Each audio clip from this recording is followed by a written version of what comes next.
Los análisis sobre la competencia por la hegemonía mundial entre China y Estados Unidos adolecen de maniqueísmo, de dicotomías dignas de la Guerra Fría, nos dice Erika Ruiz Sandoval en la más reciente entrega de la revista Otros Diálogos del Colegio de México, número dedicado a aquel país por los 50 años de las relaciones entre México y la República Popular China. En este caso está con nosotros la doctora, la maestra Liliana Arsovska, ¿verdad? Muy bien. Para hablar de esa hegemonía mal entendida porque se restringe sobre todo a cuestiones económicas y la gana de ese país tan importante económicamente también tiene una propuesta cultural que me gustaría que ella nos compartiera para ver, digamos, de qué manera podemos entenderla mejor, porque me decía antes de empezar que China es el segundo socio comercial más importante de nuestro país. Gracias por estar aquí, maestra. Antes que nada, gracias por invitarme. Es un honor y siempre un enorme espacio para, de algún modo, presentar nuestro trabajo, tanto de individuos como de instituciones, como del Colegio de México, una gran institución de este país, donde quiero recalcar, en tiempos cuando China aún era un país cerrado, el Colegio de México tuvo la visión de abrir el Centro de Estudios de Asia y África, en aquellos tiempos Centro de Estudios Orientales, donde China fue un tópico importante. En aquel entonces, 60s, tempranos 70s, pocos hubiéramos imaginado, incluso yo que estudié la licenciatura en China en los 80s, que China hoy en día iba a ser lo que es. El gigante, pero no solamente económico, político, poblacional, un gran gigante cultural. Sí, bueno, y el problema me parece es que no nos estamos dando cuenta de cuáles son las cosas o los productos culturales que están en todas partes y tan a la mano a veces. Claro que sí. A veces, bueno, a todos nos gusta buscar un poco explicaciones y excusas entre paréntesis. Si esto puede sonar como una pequeña excusa, quiero decir que China, a propios y a extraños, nos agarró desprevenidos. El ascenso de China fue muy rápido. 40 años en la historia de la humanidad no es nada. Prácticamente estamos hablando de un país en los 80s desconocido por el mundo. Y de pronto empezó a escalar primero como lo que todos llamábamos fábrica del mundo. Y muy pronto dejó de ser esto. Llegó a ser productor de tecnología, llegó a ser socio comercial en caso de los países latinoamericanos y México. Si no es primero, es segundo socio comercial. Y siempre he insistido, digamos, incluso a un nivel personal, yo las relaciones entre estados y países, muchas veces lo simplifico como a nivel de relaciones entre dos seres humanos. Uno quisiera conocer a su socio comercial, saber cómo piensa, cómo es, para entonces eventualmente aprovechar las ventajas de este conocimiento. Y China, sí, efectivamente, China es un gigante que se le presentó al mundo en un principio como eso, como un productor de muchos artículos de industria ligera, y poco a poco empezó a escalar. Manufacturas, básicamente. Manufacturas que, dicho por algunas personas, pues digamos de los Balcanes, aquí de México, gracias a los chinos estamos vistiendo, porque bajaron los costos del calzado, de la ropa, etcétera, implicando a su vez eso competencia leal, desleal, como la quiera llamar, con las industrias locales, pero es una realidad. Yo escuchaba a un funcionario de Estados Unidos y decía que estaba muy en contra de todo lo que era la presencia de China en Estados Unidos, y alguien le hizo ver que si quitaran todos los elementos chinos de la industria de Estados Unidos, por ejemplo, de la del automóvil, pues no iban a poder caminar sus coches. Efectivamente. ¿Tan grande es la relación que existe o la interconexión? No solamente con Estados Unidos, Latinoamérica no está lejos de eso. Muchas industrias mexicanas, muchas industrias latinoamericanas funcionan con partes de China. ¿Y le interesa a China, particularmente México? Yo diría más que eso. Más que eso, aquí si me permite un pequeño paréntesis. He tenido la suerte, la dicha de ser traductora de los gobiernos mexicanos prácticamente desde los 80s, pasando por los 5 sexenios hasta la fecha. Bueno, pues es un privilegio, entonces. Privilegio, ¿Ha visto qué relación ha cambiado? Quiero decirle que en los 80s, 90s, China llegaba a México bastante humilde, porque era un país que empezaba su proceso de desarrollo. Y entonces era México, por supuesto, por su posición, digamos, geoestratégica, al lado del mercado más grande del mundo, era muy interesante. Pero no solo eso, ellos nos llamaban el hermano grande de Latinoamérica, en términos de la influencia que México ha tenido a lo largo de la historia, esperemos que vuelva a tener, en todo lo que es Centro y Sudamérica. Entonces, para ellos, Siempre, en todos los discursos de los presidentes chinos, desde Yang Shanghuan hasta el último, digamos, Xi Jinping, siempre ha habido ese presente en sus discursos esa idea de... Pero se ha ido modificando, ¿no? Se ha estado modificando porque China realmente pues, se adelantó ¿Ya en no es muchos humilde? aspectos.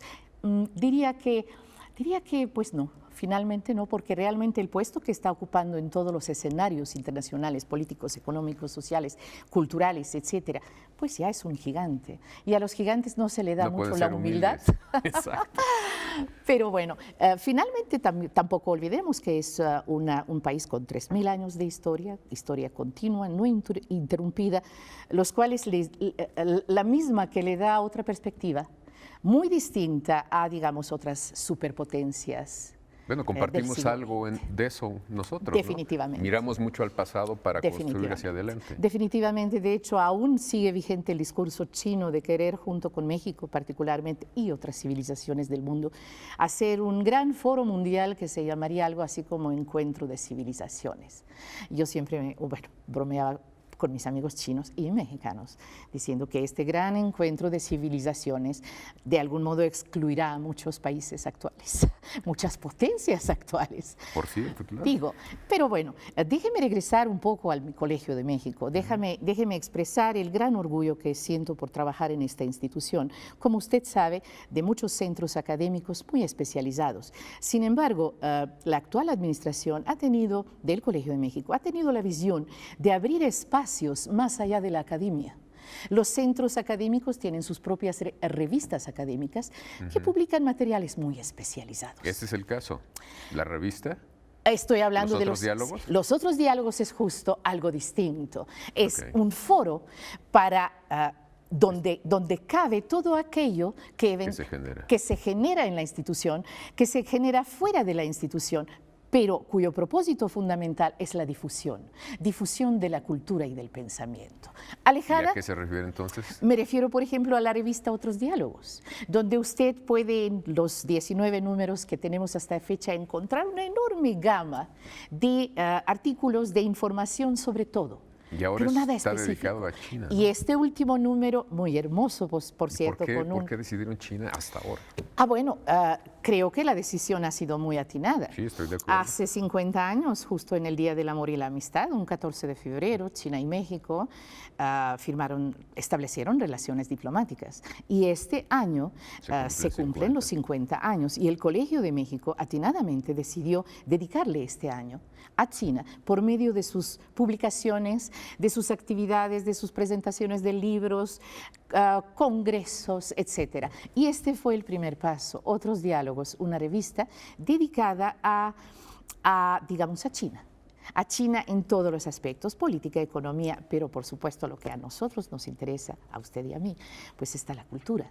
Por medio de la poesía china, una digna representación de 3 autores contemporáneos, traducidos por un gran colega mío, que de hecho vivía en México, Sun Xintang, traducidos al español. Sí, efectivamente. Digamos, él es más que nada la contraparte de nosotros. Él estudia español, él estudia literatura, claro, él estudia literatura hispana en general y actualmente, bueno, regresó a China y juntos trabajamos mucho hasta la fecha en la traducción de la literatura. ¿Por qué? Si usted me permite, regresemos a lo que usted mencionó. Al socio hay que conocerlo. Y a los chinos hay que conocerlos. Hoy no es cuestión de elección. Tal vez hace unos 30, 40 años podíamos elegir, me interesa el Tao Te Ching de China o tal vez me interesan los artes marciales. Creo que hoy el mundo no está en la posición de elegir conocer a China. Creo que estamos obligados a conocer a China. Me gustaría ir a un corte y regresamos con usted. Gracias.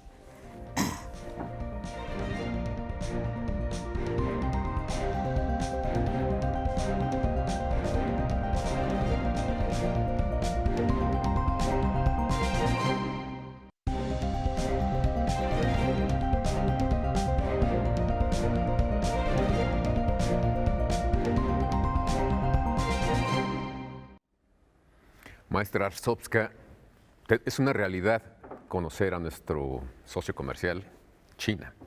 ¿Lo estamos viendo como necesidad? ¿Como una urgente necesidad? No lo estamos viendo como eso. Deberíamos de. Deberíamos ¿En todos los de niveles? hacerlo desde todas las trincheras y todos los niveles. Estoy hablando de una política de Estado de parte del gobierno federal hacia ¿No hay una China. política de Estado? Que yo sepa, realmente no. Siempre ha sido una especie de, digamos, momentos coyunturales y la respuesta a ese momento, etcétera. Una reacción nada más. Exacto, pero realmente no podemos hablar de una consensada por muchos sectores política de Estado hacia China, y creo que la necesitamos, porque aquí están. Llegaron para quedarse. Llegaron para quedarse, y yo creo que, ahora, de veras, si usted me permite, hay mucho que decir en el aspecto, digamos, por mi, digamos, experiencia como traductora del gobierno federal durante tantos sexenios, etcétera. Hay mucho que decir, pero dejémoslo para otra ocasión. Hablemos hoy sobre la cultura china. La literatura ¿Necesitamos china, conocerla también? Efectivamente, porque creo que es una enorme ventana para conocer a China.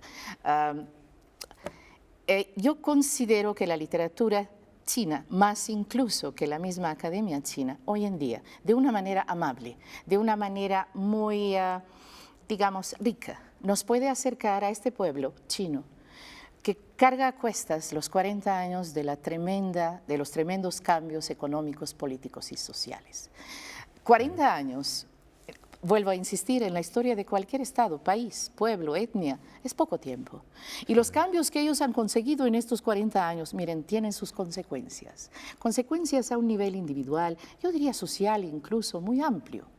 Y estas consecuencias a veces es difícil conocerlas con la distancia geográfica que nos separa de China, pero para esto está la literatura, para esto está la selección. Es un espejo de la sociedad china. Efectivamente, porque yo he decidido elegir a autores contemporáneos chinos para la traducción que reflejan la sociedad china desde diferentes vertientes, jóvenes, viejos, campos, ciudad, etcétera, y los cambios que se pueden observar. Créame ¿Y estos que cambios nos podrían afectar a nosotros? yo diría en muchos aspectos. Por ejemplo, hablar de la política que ellos tuvieron casi 30 años de planificación, de planificación familiar. Es algo que el mundo criticó severamente. Así es. Sin embargo, yo creo que ahí sí debemos ser un poco, y siempre hemos sido ambiguos, para no decir a veces hipócritas, en términos de, claro, a nivel de derechos personales, obviamente que esa política fue muy restrictiva, pero a nivel de esta humanidad, del planeta Tierra, finalmente yo creo que... en todos los frentes, ecológico, económico. Claro que sí, eso ya lo estamos viviendo. Ahora, si China no hubiera restringido la población a un hijo por familia, yo creo que, créame, lo digo en broma, pero el planeta se hubiera ladeado. Si hubieran seguido con las tasas de crecimiento de los años 60 y 70.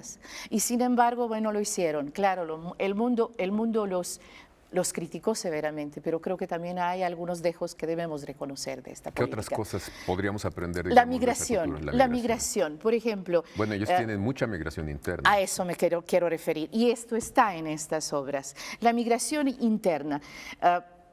No hay cifras exactas, pero yo puedo asegurar que son más de 500 millones. 500 millones, quiero repetir la cifra, que en los últimos 40 años han dejado de una u otra manera sus tierras natales para ir a construir las ciudades, las urbes.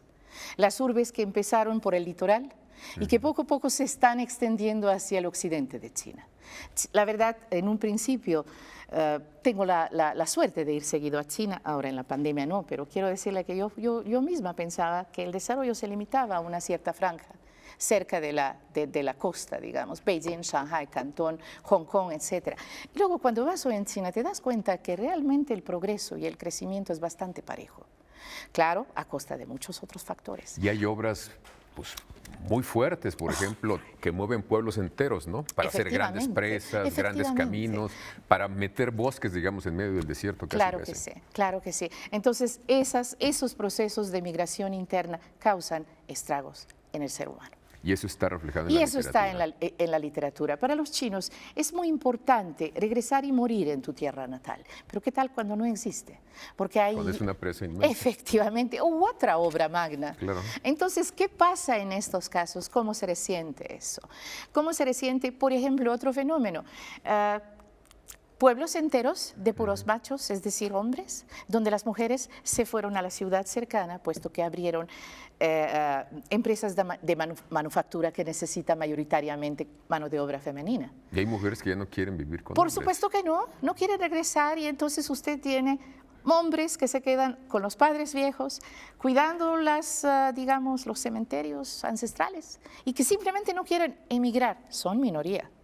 Y entonces ellos de pronto, ¿cómo es que consiguen esposas? Es un proceso muy interesante que de veras que en cierta medida puede incluso aludir al concepto de trata de blancas, pero al estilo chino, etc. Entonces, son fenómenos que la literatura lo refleja de una manera amable, de una manera que puede llevarnos a horizontes y a pueblos y a ciudades tan lejanos, pero vuelvo a insistir, para mí la literatura china, además del goce que debe de proporcionar cualquier obra literaria, para mí es una enorme ventana hacia la sociedad contemporánea china. Tenemos que ir a un corte nuevamente y regresamos. Gracias.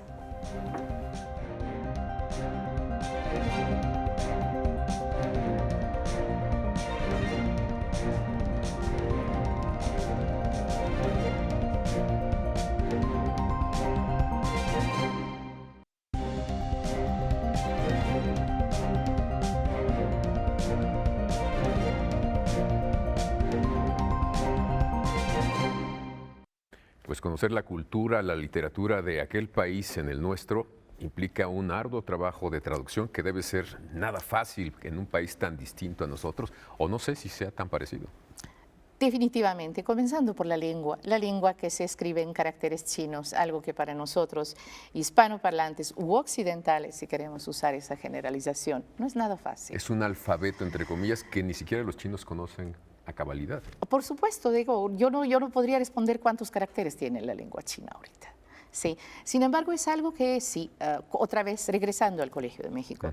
En el Centro de Estudios de Asia y África, el chino es una materia obligatoria. Claro, cuesta mucho tiempo y mucho trabajo para preparar a un recurso humano, a un traductor de literatura china. ¿Y hay suficientes? ¿Hay muchos? ¿Pocos? Lejos de eso. Son? No, básicamente una mano me alcanza para... Wow. Y básicamente para ese reto tan inmenso del que nos habla. Efectivamente, para ese reto tan inmenso del que hablo justamente en este país, en Latinoamérica en general, no se cuenta con muchos traductores que pueden cabalmente, no hay, simplemente no hay, que puedan hay lugares, cabalmente... por ejemplo, como Yucatán, en donde se reconoce o se valida el estudio del chino. En zonas claro como que Yucatán, sí, ¿no? Claro que sí, y aquí no solamente es Yucatán, en muchas escuelas hoy en día, por suerte, primarias, secundarias, prepas, se está introduciendo en China.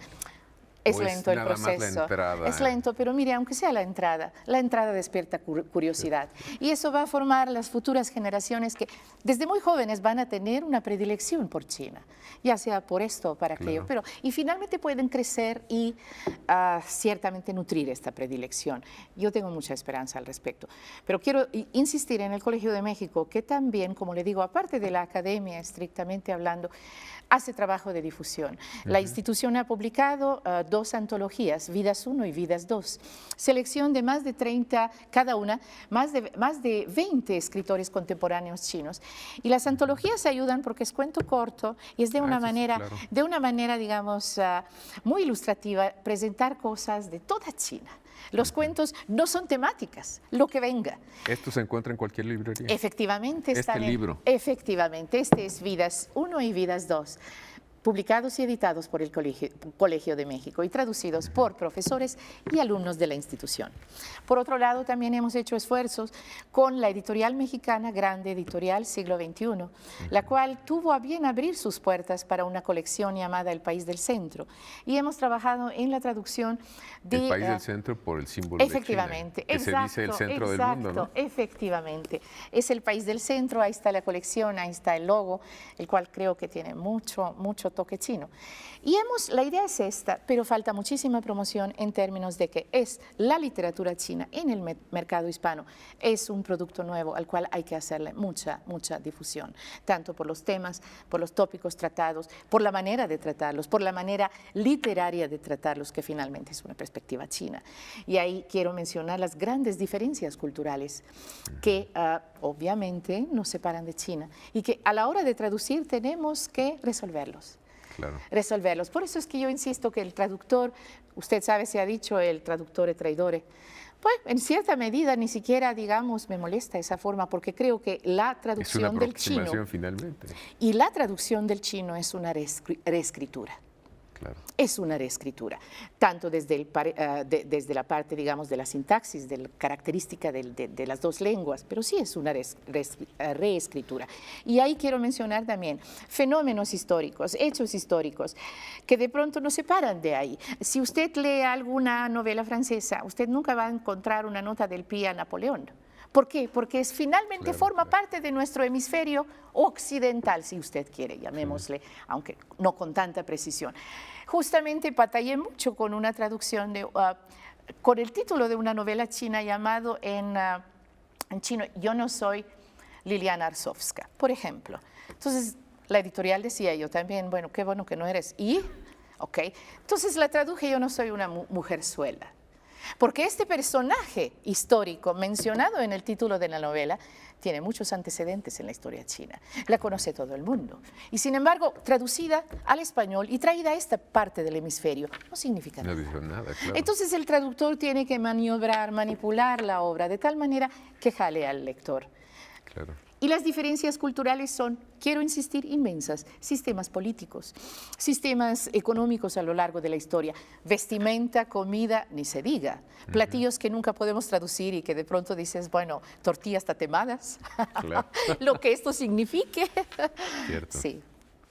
¿Y hay interés en China de lo que se hace en México en materia literaria? Oh, claro, quiero... el tiempo se nos acaba, pero justo quiero decirle que el día 23, este sábado pasado, se celebró en China prácticamente con biombos y platillos el Día Internacional del Libro, donde el centro era la literatura latinoamericana, que desde los años 60, pues ellos de hecho tienen una palabra, es decir, explosión o boom de la literatura latinoamericana en China. Me da hasta pena decir la enorme cantidad de traducción que se ha hecho del español al chino en los más de 50 universidades de China que tienen centros de estudios de español y literatura hispana. Ellos hacen la tarea, ellos nos conocen, o por lo menos un poco más de lo que nosotros conocemos a los chinos. Entonces, por ejemplo, Octavio Paz, Juan Rulfo. Juan Elena Rulfo, Poniatowska, yo supe. claro que sí. Juan Rulfo tiene 3 traducciones al chino que yo conozco. Los traductores chinos, colegas míos de allá, compiten entre sí por la belleza de la lengua, por cómo transmitir mejor. Ni se diga de García Márquez, ni se diga de Cortázar. Es decir, prácticamente tienen todas sus colecciones publicadas, traducidas al chino y publicadas. ¿Y los editores mexicanos tienen esa visión No, de tender un puente hacia allá? Eso me da Que mucha sería un tristeza. gran mercado, además. Quiero decirles, sí, efectivamente, creo que decirles que, bueno, la industria editorial mexicana, yo toqué muchas puertas para poder abrir la colección Somos del muy país del pueblerinos. centro. Quiero decirle que no hay mucha sensibilidad. No hay mucha sensibilidad, no hay mucha visión. Espero que la haya. Espero que finalmente, de veras que espero. Por ejemplo, es muy bonito escuchar a Mo Yan, Premio Nobel de China, o cualquier otro. Aquí han venido muchos autores al Colegio de México, muy famosos escritores y poetas chinos. Y no hay uno que de pronto no diga, la literatura mexicana para mí es literatura mexicana y latinoamericana. Es literatura obligatoria. Mi escritura hoy en día, tal y como es, no se puede ver sin esta literatura latinoamericana. Bueno, Mo Yan es el caso, él lo ha dicho. Claro que sí. A mí me gustaría que nuestros autores latinoamericanos Pudiéramos decir algo así, claro. claro. Mire, que no digan tanto que su literatura no se ve sin la literatura china, pero por lo menos que muestren que haya este interés de acercarse y conocer.